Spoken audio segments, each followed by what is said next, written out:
Welcome to Tea Time with Karen. Tonight I'm going to talk about articles on the internet. I am sent articles all the time from people. What do you think of this? What do you think of this?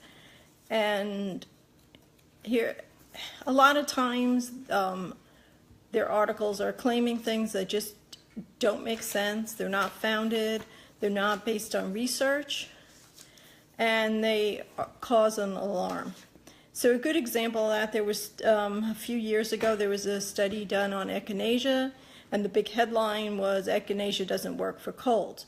Well, if you went and looked at the study, they were using doses that were lower than what had been used traditionally. They were using preparations that were not what had been used traditionally, and they also were using it in a way that had never been used traditionally. So, yeah, the studies prove echinacea didn't work the way they had never been used traditionally.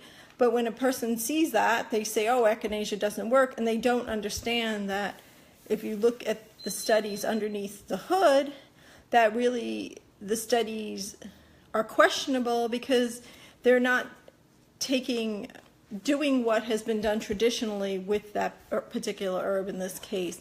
You get the same thing with turmeric. Traditionally, turmeric was used as a whole. Curcumin is a part of turmeric, and you'll see curcumin pulled out in supplements saying it's turmeric, but it's only one aspect of turmeric, and curcumin is not as bioavailable to us, and you need a lot of supplements will put pepper in to try to make it absorbable, and that is different than the whole turmeric plant, which traditional Chinese medicine, Ayurvedic, would use the whole plant.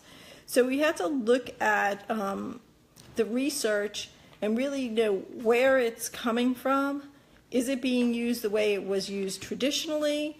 And then what forms of the supplements, like magnesium, there are tons of forms of magnesium, and there's different uses for each. There's different efficacy for each, and you have to know if you're reading something and they say it doesn't work, what form did they use, how are they using it, and does it really make sense? The other thing to look at is if they say study showed, I'd like to know what studies, because a lot of the articles don't even give you a link to the study, so you can't even look up the information.